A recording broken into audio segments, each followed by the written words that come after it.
What if everything we've been taught about right and wrong was nothing more than a convenient fiction? What if morality wasn't a universal principle, but a disguised strategy, a mechanism used by the weak to restrain the strong? Friedrich Nietzsche believed that many of the values shaping our lives are nothing more than an illusion imposed by those who fear true freedom. As he himself wrote, all morality consists of a lying imagination, because men tend to consider their conditions of existence as absolute and eternal.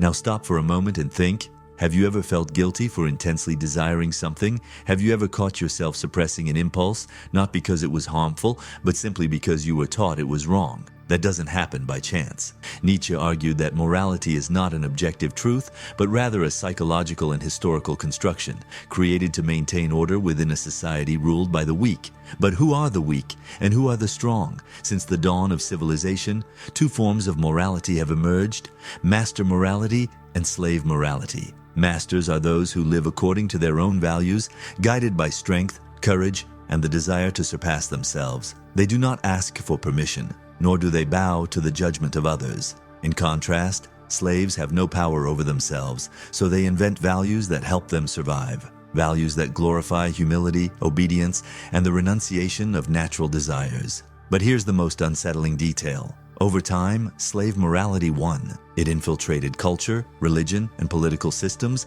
until everyone, even those born to be masters, came to believe that obedience was a virtue. The result? A domesticated humanity, incapable of fully embracing its potential. Nietzsche was not concerned with judging this reality as good or bad. His goal was to expose the power dynamics behind morality, to reveal its hidden mechanisms, and to challenge how far we are willing to accept this deception. The question he leaves us with is unsettling. Do you live according to your own values, or do you merely follow the rules imposed by others? Now that we understand this initial provocation, we need to go back to the roots of morality and uncover how it all began. How has history shaped these concepts? Who decided what is good and what is evil? If morality is not an absolute truth, where did it come from? How was it possible for the values of the slaves to dominate society while the instincts of the masters were suppressed? For Nietzsche, the answer lies not only in psychology, but also in history. At the dawn of civilization, societies were governed by the law of the strongest. The masters were warriors, conquerors, and leaders who imposed their will and created their own values. They did not need to justify their actions or seek external approval. Their strength was, in itself, the measure of their worth. For the masters, good was whatever exalted life, greatness, courage, and vitality. Bad was simply the weak, the defeated, the passive. But there were also those who had no power, the slaves. For them, brute strength was not an option. Their only means of survival was obedience. But obedience is not natural to human beings. It required a long process of adaptation, an internal transformation in which instincts of rebellion, vengeance, and autonomy were suppressed, and in their place, new virtues emerged: patience, humility, submission. Over time, these virtues began to be seen as universal morality. And here lies the great inversion that Nietzsche denounces. The slaves, unable to match the masters in strength, began to convince them that strength itself was a sin, that pride was wrong, that the desire for power was evil, that renunciation and suffering were signs of spiritual greatness. As Sartre would say centuries later, man is condemned to be free, but that freedom was replaced by rules that made human beings forget their own nature. One of the key historical moments Nietzsche identifies in this transformation was the enslavement of the Jews in Egypt. Deprived of any power, their survival depended on the creation of an ethics of resistance, a set of values that taught them to wait, to endure, to transform suffering into redemption. Over time, this model was incorporated into Christianity, which expanded this morality to the Western world. The exaltation of sacrifice, the glorification of weakness, and the condemnation of desire became the foundation of European culture. But there is a price to pay for this inversion of values. When instincts are suppressed for too long, they do not disappear. They simply turn inward.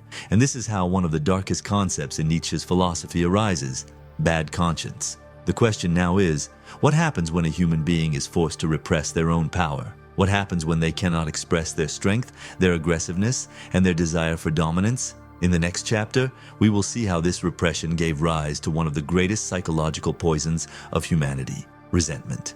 What happens when a human being cannot act according to their true nature? What occurs when they feel anger but cannot express it, when they desire something but are taught to deny it? For Nietzsche, this internal conflict gives rise to a devastating phenomenon: bad conscience. Bad conscience emerges when human beings' natural impulses, strength, ambition, desire, are repressed. The slave, unable to physically rebel against the master, suppresses his anger. But the anger does not disappear. It turns inward, transforming into guilt, fear, and resentment. He learns to hate not only the masters but also himself. As Nietzsche wrote, morality is the herd instinct in the individual. This repressed hatred gives birth to resentment, a psychological poison that Nietzsche believed to be the foundation of slave morality. The resentful cannot act, so they fantasize about revenge.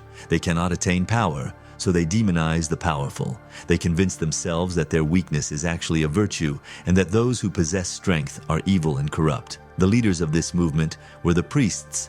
Powerless to confront the masters directly, the priests used morality as a weapon. They redefined the concepts of good and evil, teaching that natural instincts, courage, pride, ambition, were sinful. Suffering came to be seen as a path to holiness, and obedience became a virtue. But this moral inversion was not enough. Resentment needed an outlet, a means to punish those who still lived by the master morality. This is how the idea of a final judgment was born, a divine justice that would punish the strong and reward the weak. Christianity, for Nietzsche, was the ultimate manifestation of this mentality. It offered the weak a promise of redemption and the strong an eternal condemnation. But there is a problem with this worldview. It does not just destroy the masters, it also prevents the slaves themselves from evolving. If resentment becomes the foundation of morality, no one can ever be truly free. Everyone remains trapped in a cycle of self-deception and guilt. Human beings begin to fear their own desires, repress their own strength,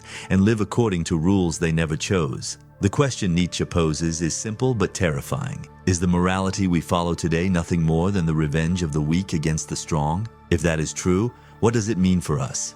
Are we doomed to live under the rules of those who do not want anyone to rise above mediocrity? If you believe that morality is a universal code of goodness and justice, Nietzsche would make a point of questioning that belief. To him, morality is not a set of eternal principles but a tool, a weapon used to subjugate, control, and determine who rules and who obeys. In other words, morality has always served power. But whose power? That depends on the era, and on who has best manipulated the rules of the game. In ancient times, masters imposed their morality through brute force. They defined right and wrong based on their own greatness. Courage, pride, and conquest were virtues, while weakness, submission, and fear were contemptible.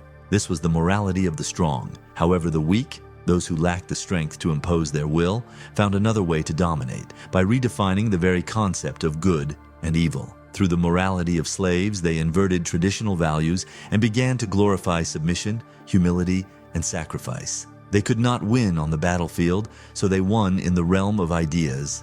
As Michel Foucault would say centuries later, where there is power, there is resistance. This moral inversion did not happen by chance.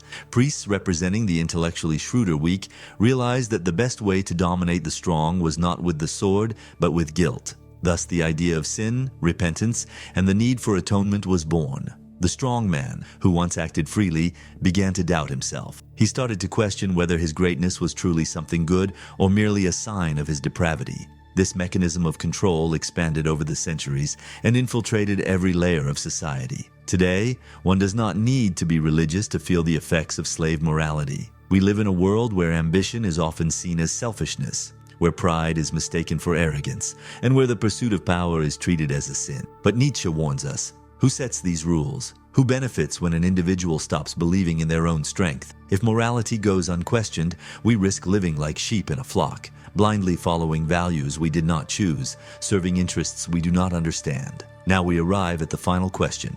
Is there a way out of this moral prison? Can we break free from the chains of submission and create our own values? Nietzsche believes so. If morality is nothing more than a construct imposed by the weak to subjugate the strong, then how can we free ourselves from it? Is there a way to live without carrying the burden of guilt, resentment, and rules imposed by others? For Nietzsche, the answer lies in the revaluation of values, the audacity to create a new morality, free from the shackles of tradition. This leads us to a central question. What does it mean to be truly free?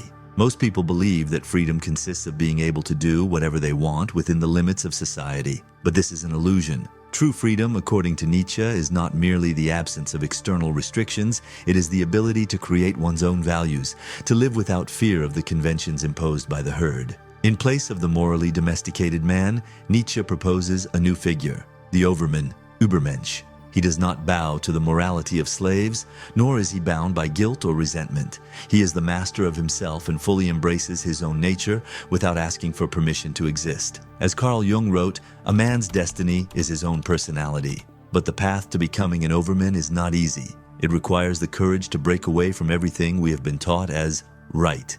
It means abandoning the idea that we need others' approval to validate our choices. It means challenging the power structures that make us feel guilty for wanting more out of life. The first step is to recognize that modern morality is a psychological cage. From childhood, we have been conditioned to believe that desiring power is wrong, that ambition is dangerous, and that we must always put others before ourselves. But this belief was not born from truth, it was born from the weak's need to control the strong. The second step is to take full responsibility for one's own existence. Nietzsche rejected any idea of predetermined destiny or external forces guiding our lives. He believed that the individual must become the artist of their own existence, creating their own meaning in a world where no inherent purpose is given. The third and final step is to embrace the idea of eternal recurrence, the concept that we should live in such a way that if we had to repeat our lives infinitely, we would change nothing. This thought forces us to make decisions with full awareness of their consequences without hiding behind excuses or regrets. And now, the inevitable question, was Nietzsche right?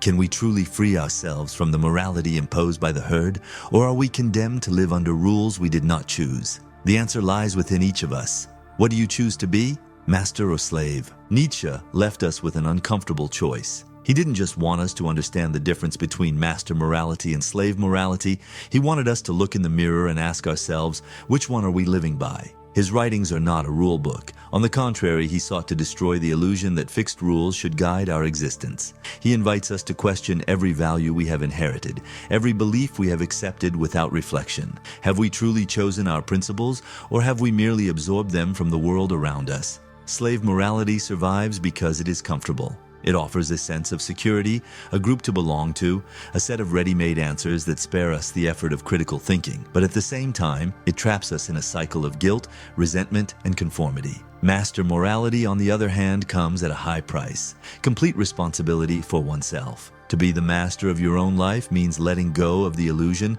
that there is a predetermined path, that there is an objective morality telling us what to do. It means creating our own values and having the courage to live by them, even if it means walking alone. In the end, Nietzsche does not offer a comfortable solution. He simply throws us into the arena of existence and forces us to face the weight of our freedom. And so, we return to the fundamental question: are you living as a master or as a slave? This is the reflection Nietzsche leaves us with, and the answer, as always, is not in his books. It is in every choice we make every single day. If you've made it this far, congratulations. This means that in some way, you're willing to question the foundations of morality that have been taught to us since childhood. But here's a warning: reflecting on Nietzsche is never a comfortable experience. I remember the first time I came across his ideas. It felt like someone had pulled the rug out from under me. The certainties I carried about what was right and wrong, the value of suffering, the importance of humility, suddenly seemed like nothing more than inherited conventions, imposed by a world that didn't want me to think for myself. And maybe you're feeling something similar right now. Maybe you've realized that at many points in life you were taught to suppress your instincts, to fear your own strength, to feel guilty for wanting more. But Nietzsche doesn't want us to be trapped in resentment. He wants us to take this awareness and do something with it. In the end, it doesn't matter whether you agree with his ideas or not. What matters is that you now have a new perspective and a new responsibility. Because once you've seen reality in this light, you can't simply go back. So, thank you for watching. And now I ask you, are you ready to face your own freedom? If this video made sense to you, if it challenged you in any way, don't forget to leave a comment. I want to know what you think about this. Is morality a code for the common good or just a tool of power? And of course, if you're not yet subscribed to the channel, now is the time. After all, if Nietzsche were alive today, he'd probably say that watching content without subscribing is just following slave morality. Don't be a slave to the algorithm. Become the master of your own timeline. And before you go, there's another video on the screen right now that can help you dive deeper into this journey. But be careful. Once you start questioning everything, there's no turning back. See you there.